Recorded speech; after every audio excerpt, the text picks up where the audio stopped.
आमाच्या विशेष बुलेटिनमध्ये आपलं स्वागत आहे। पाहूया विशेष बातमी। मनसेकडून तिकीट न मिळाल्यानं नाराज असलेले वरळीतील माजी नगरसेवक संतोष धुरी यांनी आज भाजपमध्ये प्रवेश केला। भाजपचे मुंबई अध्यक्ष अमित साटम यांच्या उपस्थितीत हा पक्षप्रवेश पार पडला। मनसेच्या स्थापनेपासून आपण राज ठाकरे यांच्यासोबत असल्याचं सांगत धुरी म्हणाले, ज्यांच्यामुळे पक्ष फुटला त्यांनाच राज ठाकरेंनी पुन्हा सोबत घेतलं। आमचे नेते संदीप देशपांडे यांना कुठल्याही चर्चेत घेतलेलं नाही। वांद्रे येथील बंगल्यावरून संतोष धुरी आणि संदीप देशपांडे कुठेही एकत्र दिसू नयेत असा संदेश देण्यात आल्याचा दावाही त्यांनी केला। पूर्ण आमचा पक्ष साहेबांनी सरेंडर केलाय त्यांना।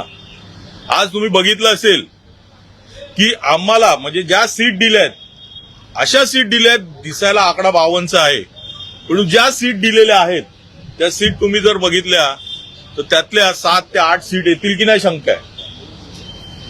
कारण ज्या सीट आम्हाला पाहिजे होत्या त्या सीट तर आम्हाला दिल्या नाहीत आणि अशा सीट दिल्यात की तिकडे त्यांच्याकडे उमेदवार नव्हते, त्यांच्याकडे नगरसेवक होते तिकडे, पण त्यांची नावं खराब होती म्हणून त्यांनी त्या सीट पण आम्हाला द्यायला तयार झाले। माहीम, दादर, वरळी, शिवडी, भांडूप या ठिकाणी ज्या ठिकाणी आमच्या सीट म्हणजे जिकडे मराठी माणसाचा टक्का जास्त आहे, ज्या ठिकाणी आमची ताकद जास्त आहे, तिकडे आम्ही 2-2 सीट मागितल्या, तिकडे आम्हाला 1 सीटवर त्या लोकांनी हे केलेलं बोळवण केली आमची।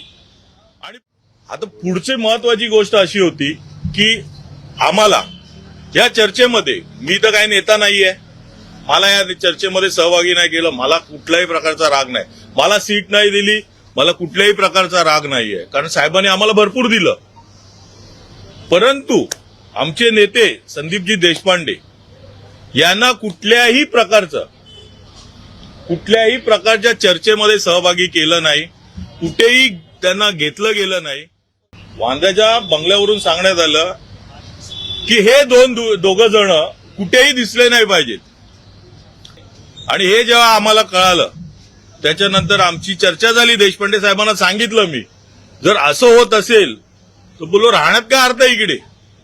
संदीपजीचं मन खूप मोठं आहे, ते खूप सीझन आहेत, त्यांनी सांगितलं तू विचार कर बाबा, मी काय येत नाही। आमा चॅनलला लाईक करा, बातमीला शेअर करा, सबस्क्राईब फॉलो करायला विसरू नका।